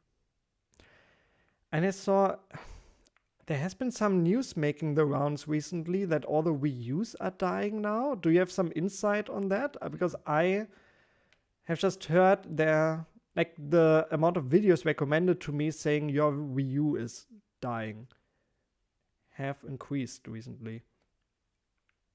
Yeah, there were some issues with the batteries degrading, but more the big problem is I guess a lot of them were built with really poor quality memory. I don't remember if it was some of them were made with memory from SK Hynix, some of them with memory from Samsung, I think the and black model one of is the those one that has suppliers the problem. is just failing. Yeah, because the white one only had, I Yeah. think, 8 gigabytes of storage, and I think those are fine. The black ones with 32 gigabytes, I think, were the Mhm. problem. That sounds about right. Yeah. Yeah. So the system It's a shame everyone because bought because it there was weren't the very better many of one. them. The ironies. You never know with consoles if they're going to have some sort of issue or not, like the 360 with the red ring of death. It's always a risk. Yeah, I never had that one. I even have the like not the very early model, but the elite model. So not even the slim one. And I've never had any issue with overheating on that one. That's good. You got lucky. Oh yeah, and I'm really afraid of turning on my 360 now because you never know when it will be the last time. Unfortunately true. especially if you have a long gaming session. Yeah, and it's still One relatively of hard to the cool mod, sadly. On my PS3, I soft modded it to install all of my games to the hard drive. And that's just a lot more convenient than booting from the disk. Oh yeah. Um, there's unfortunately that's the reason why digital games are doing so well on console these days. Just the convenience of switching out games. Oh yeah, but it also shows that I can rip all of my PS3 discs myself. You know, with the right fan tools, I don't need digital media. I can create my own digital media. I don't need a server to be online to download all of that. It is nice. You get to have your cake and eat it too. Hmm. One of So, the cool things about Dreamcast games that make them look so good is they had a focus not so much on lighting like a console like the N64 had, but they really focused on just making really good textures and then making sure things were bright enough to be visible.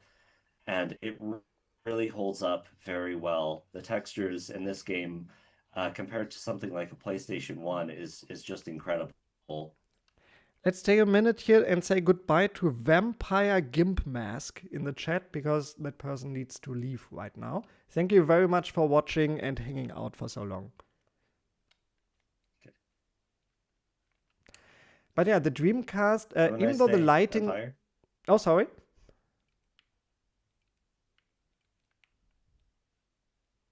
Oh, are we losing Just connection? saying bye to Vampire. Oh yeah, very good. I think our connection is a bit shaky right now, probably because of Things are me fine on my end. streaming, like watching my own stream on another device.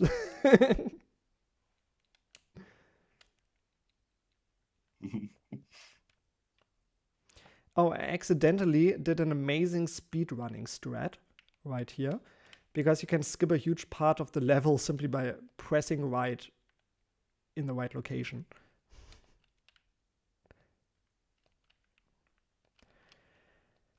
So yeah, but the I imagine you Dreamcast know this game lighting, really inside and out from how much you've played it. yeah. So the first time I played this a ton. And the Dreamcast, you were talking about it not focusing so much on the lighting, which is weird because especially Sonic Adventure 1 is known for having a lot of a better lighting on the Dreamcast compared to the later ports.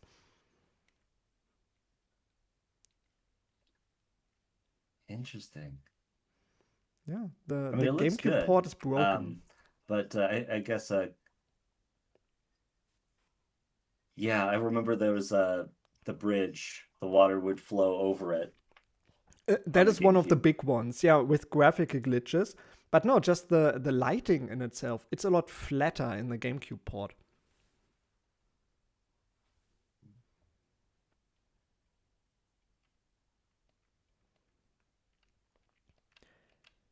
So we have finished the level now. And yeah, when you look at this footage, you can see that it has this red or orange shine to it because the sun is setting.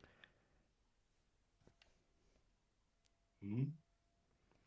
And it looks actually pretty cool in some of the other levels, It looks really especially. good. Gives it that summery feel. Mhm. Here in this footage, when we look at Sonic, you can see some of the emulation problems this still has. His eyes are always peeking through his cheeks. It looks pretty weird.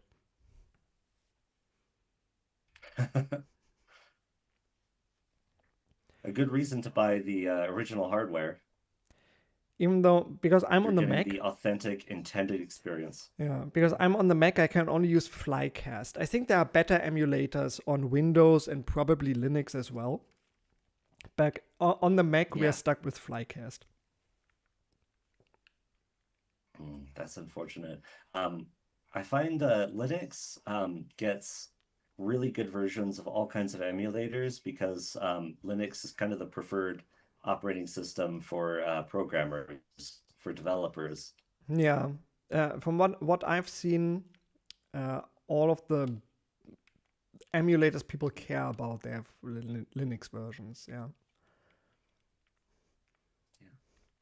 Even I've been checking out some PC 88 games, and even those got specific Linux versions of the emulators as well.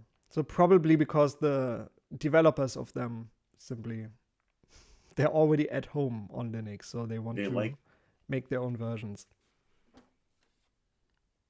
Oh yeah. Linux, do you know about the free software movement?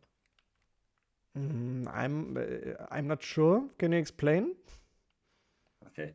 Yeah, it's basically programmers got really annoyed decades ago that computers were becoming more locked down and software was locked behind all kinds of copyrights.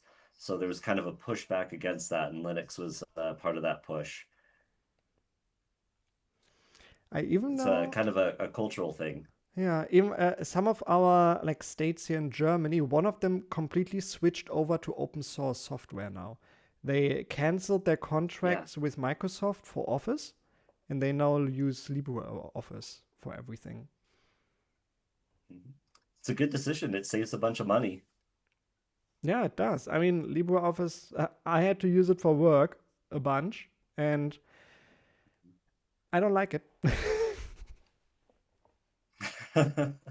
I couldn't use it because I program a little bit in Visual Basic, which is exclusive to Excel, but um, it does its job. I mean, you can type stuff. LibreOffice does. You can format stuff. Hmm. And if all you do is, left, right, center your text, make the text bold, and change the font a little bit, it's fine.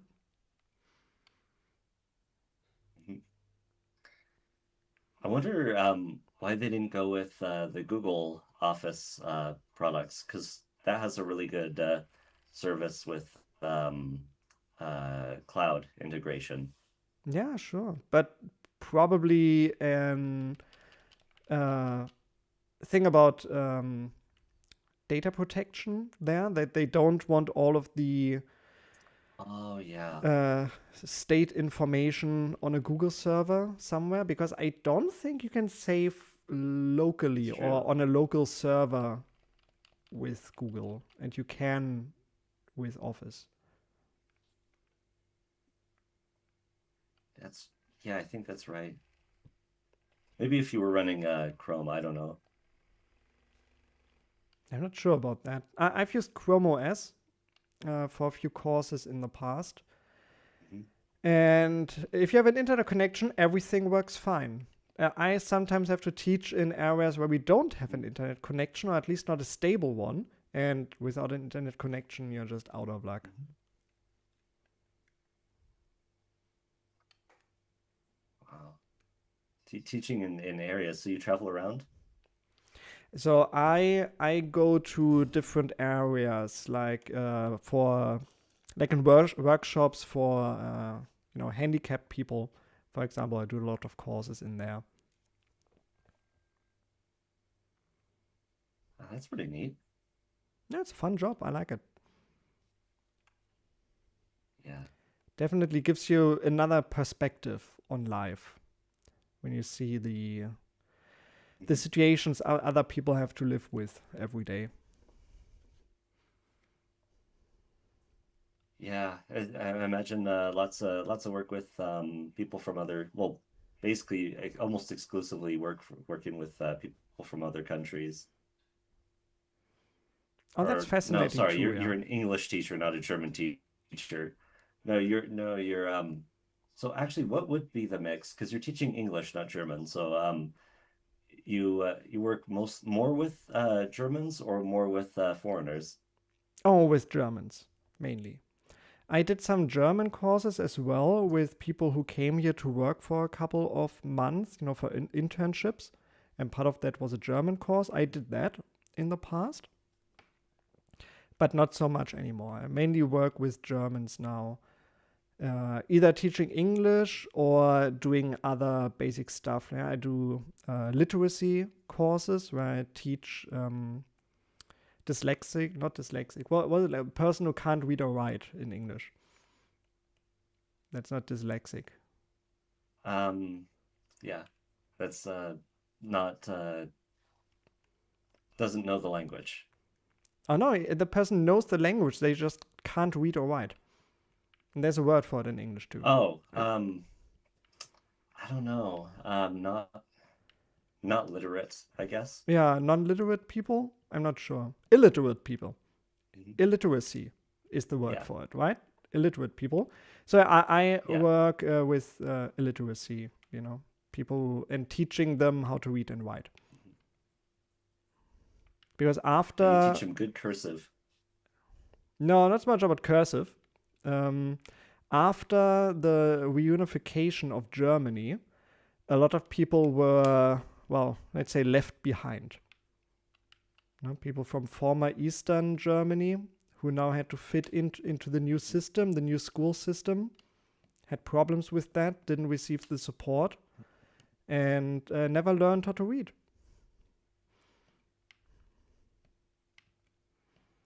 Oh, that's unfortunate. No. And even nowadays, like I have some students, they're 19. I understand, they come to my courses and East they Germany, can't read. A lot of people...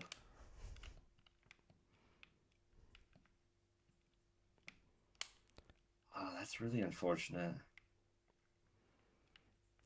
It is. And one of the biggest challenges is finding basically them. The Soviet model of... Oh no, please go on. I think we have a bit of a delay in our conversation. So basically, East Germany used more of a Soviet style of education for a while, yeah? There were just different systems. And then when the West took over all of that, it just a lot of people, slipped through the cracks in that process.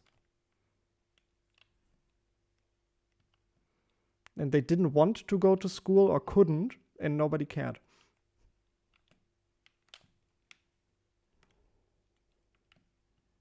Oh, that's horrible. I couldn't imagine living like that. And I have seen, spent time in Eastern Europe, so I know a bit of what the architecture was like with the apartment buildings and stuff. But life was hard back then, and more of the eastern sides of Europe. Yeah, luckily I didn't live through that time. I was born after the reunification of Germany. And yeah, but I mean, my parents still grew up in East Germany. My grandparents, lived there all their lives. And it must have been pretty hard, now living in a world where your country just doesn't exist anymore. Yeah, talk about an identity crisis. Mm. And a lot of people still have fond memories of that time. Yeah. Probably with a lot of rose-tinted nostalgia glasses on. Oh, very much. I met people like that in Russia. They thought it was that the Soviet period was really great because they grew up only experiencing it as children. I did get to experience some of the video games that came out of the Eastern Bloc, and that was kind of interesting. I mean, Russia especially, I'm sure they had it a lot better than East Germany, which was, well, it's fair to say exploited in many ways. Yes. Yeah, Russians, they're an interesting people. Yeah. But they did a lot of great art. Like in the 70s and 80s, like animated movies from Russia, for example, are way ahead of their time in many areas. Oh yeah, and I love the humor of them. Like even the Soviet version of Winnie the Pooh is really funny. Oh yeah, I watched that too. There's a lot of cool stuff that influenced, for example, a lot of Russian films heavily influenced anime back then as well. Like Hayao Miyazaki was heavily influenced by Soviet cinema. Interesting. I didn't know that about him. Yeah, like there was a movie So of do the you Ice Queen. I think he often cites that as one of his big inspirations from back then. Ice Queen? That sounds like Die Zauberflöte. It sounds about like what? Sorry. That sounds a little bit like Die Zauberflöte. I don't know what that is. Oh, it's a German opera, The Magic Flute. Oh yeah, sure. Yeah, with the I know that. Yeah, no, but it's the Ice Queen, the Ice Königin over here. It's an old fairy tale, and it's one of the bases for Frozen later on. Disney wanted to do the Ice Queen, and then they heavily changed it later on to Frozen. Well, that's neat. Dang. I need to check out some more German cinema. Oh, it's a lot of crap. Like modern German movies are not great. They're not great. But Well, I'm sure there's some older ones. oh, there are like That are we were one of the big producers. Like I live near Berlin in Potsdam. Or I used to live there. I don't live there anymore, but I live nearby. And maybe you've heard of Babelsberg. Babelsberg is one of the big like film studios in Germany. A lot of movies like Inglourious Basterds, for example, were shot here. And we made a lot of big movies like Metropolis.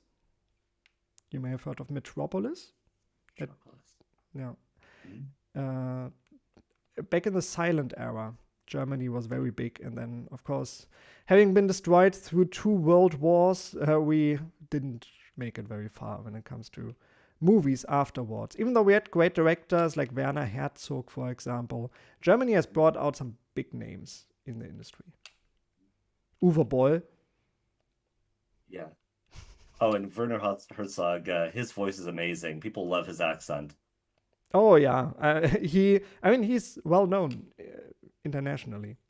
So I'm just screwing around in Sonic Adventure here.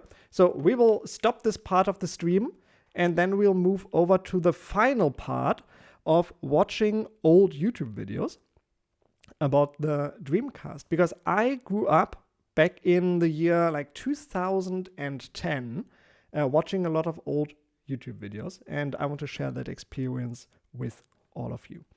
So we'll be back in 5 minutes, and then we'll watch some old school YouTube.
and welcome back. Now we are here to enjoy some old school YouTube, and Sushi is still here. Say hello to the audience.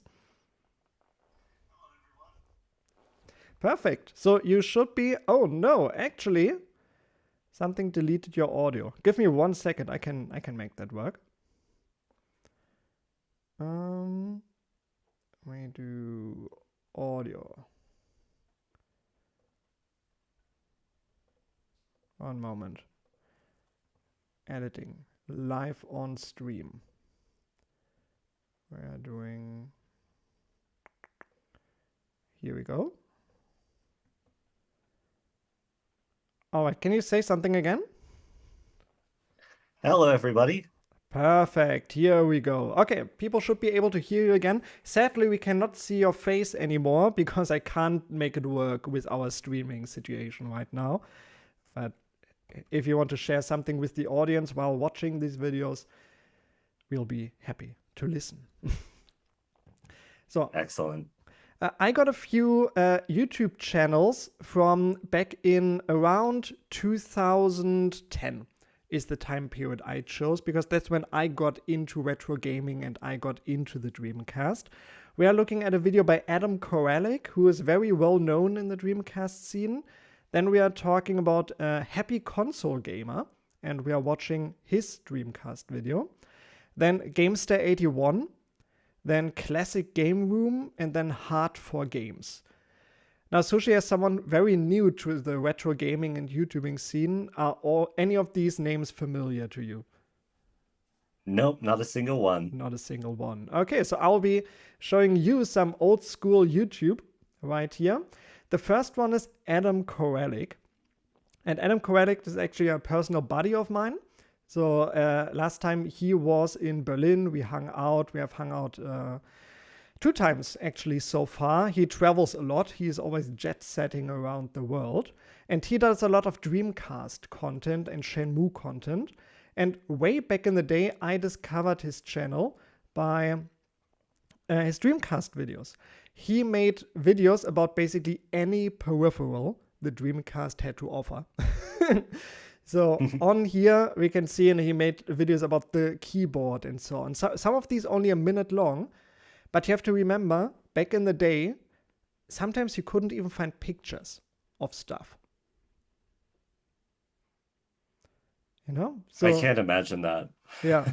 So these were sometimes the only footage of these peripherals that are easy to find online. So when you YouTubed Dreamcast back then, Adam was the guy that you would see. And because I know him personally, he sent a little message to us. So Adam, I asked him to explain how the whole process of making YouTube videos back then worked.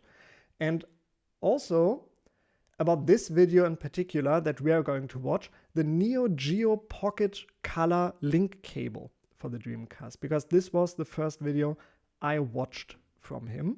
So I'll play his video now. See you soon. Hey Chris, thanks for watching. I do appreciate that. It is kind of funny that your first video that you watched was actually on that. First of all, 2 things about that. One, the tablecloth you can see here is the same one you see in all those videos. I've never changed it. I do watch it. This particular thing, he's saying that this is the first video that he ever watched of mine, and if I had any sort of memories of making it. And to tell you the truth, I do, because one of the big premise of this thing was how it was the first time you had a link cable from a console to a portable. And a lot of people in the comments sections, I learned on that day that a lot of people don't know what a cable is, because a lot of people were pointing out, well, the N64 had like a GBA adapter on the back, so for transferring data, so like, bro, there was already a cable. Not understanding that that's not a cable. It's a plastic dongle you plug in the back of the controller. There's literally no cable. But, you know, whatever, people are people. Okay, now, that said, I was also asked, what was it like to make videos back in 2010 when this scene was starting, or 2011-ish, that era. Tell you the truth, it was a very different time. Like, I started in like late 2009, and monetization really didn't kick in for a few more years. I don't think I was actually monetized until 2012. So in that time, everything you were producing was really just for the passion of it. Maybe there was a little element of like, oh, it'd be cool to build some sort of base or something like that. But to tell you the truth, one of my biggest motivations at the time was I found it very difficult to find information on stuff like this. And I thought, granted, I didn't know how the internet would evolve, as it obviously has, but my logic at the time was I actually know quite a bit about some of this stuff, and I want to put it out there in case anybody needs it as a resource. So if anybody's like, what is this thing? I'm in Japan, I found this, what does it do? They could, like, at the time, theoretically, like, look up my video and be like, oh, that's what that does? Okay, cool. It's a link cable. How awesome. That was my big motivator at the time. What I didn't expect was that I would still be doing that here in 2026. It's been a hot minute. I'm still around, still making content, which is cool. But yeah, the platform has very much changed. But as you can tell by the tablecloth, I haven't changed a whole lot either. But I'm a relic. I'm an OG of YouTube. I'm a dinosaur, man. But my intention is to still stay here for quite some time and keep making content that at this point I find uniquely, I'm told repeatedly by people who watch, I have been around on this platform so long that, and the platform itself has changed so much in that time, that my channel is an odd throwback to how YouTube was in that era, because I really haven't changed it much. And I'm told by people who watch me and grew up watching me, which is always annoying, not annoying, but like, wow, okay, you grew up watching me, thanks for that. But you get that comment, people are like, your channel is a nostalgic throwback, not just because I used to watch you, but because you reflect what YouTube used to be, which I appreciate. And I go, yeah, I appreciate you appreciating that. So to anybody out there, thank you very much if you have ever watched my content. And of course, thank you very much to our boy Chris here for everything he is doing. So yeah, thanks Adam for recording that short message for us. And we are now going to jump right in and learning about the Neo Geo Pocket Color link cable for the Dreamcast. Now, Sushi, are you familiar with the Neo Geo? Hello, this is Adam Corley with Figured Out Productions. I'm not. The following Only video with is part of our quick shoot series and is intended to the newly produced one that's coming up. Neo Geo Yeah. Pocket So the Neo link Geo cable was for the this Sega Dreamcast. arcade Truly machine, one of right? these And then they stranger produced a items for the home Dreamcast. version of that.